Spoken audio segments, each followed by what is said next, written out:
ధర్నా ఏమంటారు దాన్ని, ఈ ధర్నా చేస్తున్నదంతా కూడా ఒక క్రిమినల్ గ్యాంగ్, ఒక అరాచక శక్తుల సమూహం ఈరోజు ధర్నా చేస్తుంది. అక్కడ ఒక నేరస్తుల మూక అక్కడ ధర్నా చేస్తుంది కాదా? ఏమన్నంటే చేతుతాడు ఈయన, ఏటు అంటే పక్కన అందరూ చేతులు ఎత్తితే మనం మీటింగ్లు అందరూ చేతులు ఎత్తి పట్టుకుంటాం, నేరస్తులు అందరూ లేవన్నా అంటే వాళ్ళ ముందు వరుసలు అందరూ లేచి నిలబడతారు.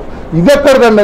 నాకు తెలిసి ఇంతవరకు కూడా ఇటువంటి నేర సమూహం ధర్నాలు చేస్తున్న బాబుతో ఎక్కడ చూడలేదని చెప్పి కూడా తెలియజేస్తున్నాం. నేను అడుగుతున్న వెంకటరామరెడ్డి కూడా వైస్ చైర్మన్గా ఉన్నప్పుడు కాగా తప్పుపట్టింది నిజం కాదా? మీ స్నేహం గురించి, మీ అక్రమ స్నేహం గురించి ప్రస్తావించింది నిజం కాదా అని చెప్పి నేను అడుగుతూ ఉన్నాను. ఇన్ని పెట్టుకొని మీరు ఈ రోజున ధర్నా చేస్తారా? నేను ఈ రోజున అడుగుతున్నా my dear friend Jaganmohan Reddy, నేను ధర్నా చేస్తూ ఉన్నావు, సిట్ తీగలాగుతుంది, మీ వైవి సుబ్బారెడ్డి డొంక పూర్తిగా కదలబోతుందని చెప్పి నేను తెలియజేస్తున్నా. ఈ సిట్టు లాగే తీగతోటి వైవి సుబ్బారెడ్డి అవినీతి డొంక పూర్తిగా కదలబోతుంది. ఆ వైవి సుబ్బారెడ్డి మీ బినామీ కాదా?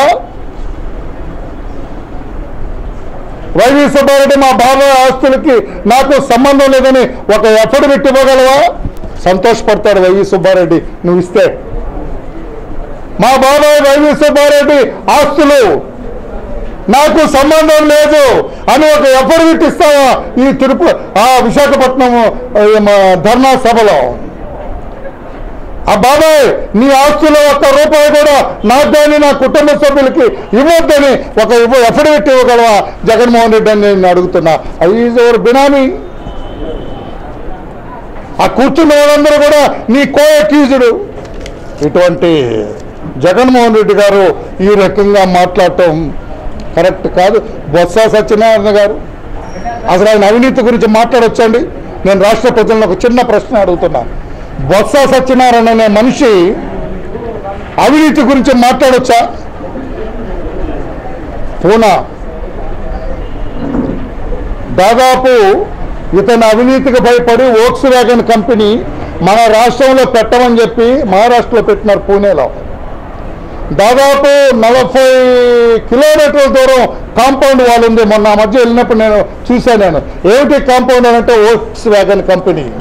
ఆ వోక్స్ వ్యాగన్ పూణేలో పెట్టిన కంపెనీ మన విశాఖపట్నంలో కదా ఉండాలి. బొత్స నీ అవినీతి వల్ల కదా అది మహారాష్ట్రకు పరిగెత్తుంది. ఈ రాష్ట్రంలో ఎంతోమంది ఉద్యోగాలు లేని యువత కడుపు కొట్టావు. వేలాది మంది నిరుద్యోగ యువతకు ఉద్యోగాలు వచ్చాయి కదా నీ అవినీతికి పాల్పడకపోతే. నీ అవినీతికి పాల్పడి నీ 11 కోట్ల భాగవతానికి భయపడి కదా వాళ్ళు వద్దు ఆంధ్రప్రదేశ్ అని చెప్పి మహారాష్ట్రకు పరిగెత్తింది.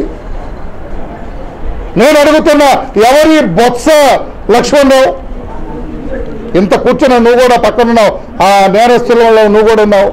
నువ్వు లేచి నిలబడి ఈ మాట నీకు వినపడితే ఆ విశాఖపట్నం సభలో ఈ బొత్స లక్ష్మణరావు ఎవరు అని బొత్స సత్యనారాయణ చెప్పాలని చెప్పి కూడా నేను డిమాండ్ చేస్తున్నా. ఈ బొత్స లక్ష్మణరావు ఒక అనామకుడు. ఈ రోజున కోట్లకు పరిగెత్తాడు. ఇతను బినామీ బొత్స సత్యనారాయణ. ఈ వోక్స్ వ్యాగన్ కంపెనీ విశాఖపట్నం నుంచి పూణేకు తరలివేయటానికి ఇతను ఒక కారణం, ఇతను అవినీతి కూడా ఒక కారణం అని చెప్పి కూడా తెలియచేస్తూ ఆనాడు సిబిసిఐడి ఎంక్వైరీలో చాలా విషయాలు బయటకు వచ్చినాయి. సిబిఐ వచ్చిన తర్వాత అది పక్కకెళ్ళిపోయిందని చెప్పి తెలియజేస్తూ ఈ రకంగా ఎంత అవినీతి సామ్రాట్ వన్స్ అగైన్ రిపీట్, భారతదేశంలో నీ అంత అవినీతి పరుడైన రాజకీయ నాయకుడు గతంలో లేడు, భవిష్యత్తులో ఉండబోడు జగన్మోహన్ రెడ్డి అని చెప్పి కూడా నేను తెలియజేస్తున్నా. రాజకీయ చరిత్రలో నీ అంత అవినీతి పరుడైన రాజకీయ నాయకుడు భారతదేశ రాజకీయాల్లో లేరు, నీవు తప్ప అని చెప్పి కూడా తెలియచేస్తూ ఒక పార్లమెంటు మెంబర్గా, ఒక రాజకీయ నాయకుడిగా 11 కేసులు సిబిఐతో, 4 కేసులు ఎన్ఫోర్స్మెంట్ డైరెక్టరేట్తో వేయించుకొని వారానికి ఒక రోజు కోర్టుకి కేటాయించిన ఘనత భారతదేశ రాజకీయ చరిత్రలో జగన్మోహన్ రెడ్డి నీకే దక్కిందని చెప్పి తెలియజేస్తూ ఇంత వివరంగా ఎందుకు తెలియజేస్తున్నా అంటే కడప జిల్లా వాసులకు కూడా మీ జిల్లా నుంచి వచ్చిన జగన్మోహన్ రెడ్డి గురించి తెలియాలని చెప్పి ఇంత వివరంగా తెలియజేస్తున్నా. నేను అడుగుతున్నాను, ఈ రోజున మీ నాన్నగారు బ్రతికుండగా మా నాయకుడు చంద్రబాబు నాయుడు గారు మొదటిసారి ముఖ్యమంత్రి అయినప్పుడు మీ నాన్నగారు ఉత్తరం రాయలా? చంద్రబాబు గారు మీ పార్టీ ఆఫీసు పక్కనున్న 1000 గజాల ప్రభుత్వ స్థలం నాకు ఇవ్వండి, ఒక చిన్న ఇల్లు నిర్మించుకుంటానని చెప్పింది నిజం కాదా? ఆ లెటర్ నా దగ్గర ఉంది, అడిగితే ఇస్తాను మీకు కూడా. అటువంటి మీకు మీ నాన్న ముఖ్యమంత్రి అయిన తర్వాత 3 సంవత్సరాల్లోనే ఇన్ని వేల కోట్ల రూపాయలు ఎక్కడి నుంచి వచ్చినాయి? హైదరాబాద్లో ఇల్లు కట్టుకోవటానికి లేదు స్థలం, ప్రభుత్వ స్థలం ఏమని అడిగిన మీరు 64 రూములతో లోటస్ పాండ్లో ఇల్లు ఎట్లా కట్టినారండి జగన్మోహన్ రెడ్డి గారు? ఎక్కడో ఆస్తులని చెప్పమన్నా ఇప్పటికి కూడా మీరు ప్రకటన చేయలేదు.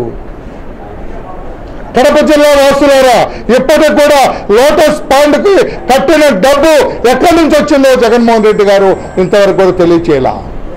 ఎక్కడిది 64 రూములు ఎక్కడి నుంచి వచ్చింది ఆ బంగ్లా అని చెప్పి నేను అడుగుతున్నా జగన్మోహన్ రెడ్డి గారిని. కడప జిల్లా వాసులకి తెలియచేయమని కోరుతున్నా. బెంగళూరులో ఎన్లంక ప్రాంతంలో అమెరికా సంయుక్త రాష్ట్రాల అధ్యక్షుడు నివసించే శ్వేత సౌధాన్ని మించిన బంగ్లో 28 ఎకరాల్లో కట్టిన 2 హెలికాప్టర్లు దిగొచ్చు అక్కడ. ఎక్కడిదంత బంగ్లా? ఎక్కడ కాయకష్టం చేసావు నువ్వు? ఎక్కడ ఉద్యోగం చేసావు నువ్వు? ఎక్కడ ఇండస్ట్రీలు నడిపావు? నీకు అంత ఆస్తి ఎక్కడొచ్చింది? మీ నాన్న ముఖ్యమంత్రిత్వం ద్వారా నువ్వు కొట్టిన అవినీతి సొమ్ముతో కట్టిన బంగ్లా కాదా? పోనీ చెప్పు. ఆ బంగ్లా నాది కాదు వర్లరామిది, ఈ బంగ్లా నాది కాదు శ్రీనివాసరెడ్డిది, ఆ బంగ్లా నాది కాదు వాళ్ళది, చెప్పు. అన్నీ నీకే కావాలి, ఏ విషయం చెప్పవు. ఎప్పుడు కూడా 5 సంవత్సరాల నుంచి మేము అడుగుతున్నాం నీ ఆస్తులు ప్రకటన చేయమని. ఎందుకు నువ్వు చేయటం లేదు? దొంగకు తేలిగుట్టినట్లుగా ఎందుకు కిందనకుండా కూర్చుంటున్నావు చెప్పమన్నావు. చంద్రబాబు గారు ఆస్తులు ప్రకటన చేశారు, మా నాయకుల ఆస్తులను ప్రకటన చేశారు. చంద్రబాబు గారు ఒక అడుగు ముందుకేసి ప్రకటన చేసిన ఆస్తుల కంటే ఇంకా ఎక్స్ట్రా ఉంటే నిన్నే తీసుకోమన్నారు. నువ్వు కూడా ప్రకటన చేయి, ఈ రోజున ప్రకటన చేయి. నైతిక విలువలు మీకుంటే ప్రకటన చేయమని చెప్పి కూడా జగన్మోహన్ రెడ్డి గారిని నేను అడుగుతున్నా. ఎక్కడి నుంచి వచ్చినాయని చెప్పి మీరు ఎప్పుడు చెప్పినా సరే, మీరు చెప్పినా సరే నన్ను చెప్పమన్నా సరే, డేట్ మీరు చెప్పినా సరే నన్ను చెప్పమన్నా సరే, టైం మీరు చెప్పినా సరే నన్ను చెప్పమన్నా సరే నేను వస్తా. మీరు అవినీతి పరులని నా దగ్గర ఉన్న సాక్ష్యాధారాలు మీ ముందుంచుతా. మీరు చెప్పగలరు అవినీతి పరులు కాదని? ఈ రకంగా ఇంత చరిత్ర, అవినీతి చరిత్ర మీ దగ్గర పెట్టుకొని ఈరోజు గురువింద గింజలాగా అక్కడ ధర్నా చేయటం ఎంతవరకు సమంజసం అని చెప్పి కూడా తెలియజేస్తూ ఆ ధర్నాలో నేను చెప్పిన విషయాలన్నీ ప్రస్తావించండి. ఎవరో కట్టారు నేను ఊరుకుంటున్నానని చెప్పమనండి. కడపలో బంగ్లా నాది కాదని చెప్పమనండి. ఇడుపులపై ఆస్తులు నాది కాదని చెప్పండి. అతను ఏ ఆస్తులు అతనువో ఏది కాదో ఆస్తులు ఏవో చెప్పమనండి. కాదంటే మనం తెలుద్దాం. రాలేదు అవినీతి అనకుండా జగన్మోహన్ రెడ్డి గారిని తెలియజేస్తున్నా. Thank you.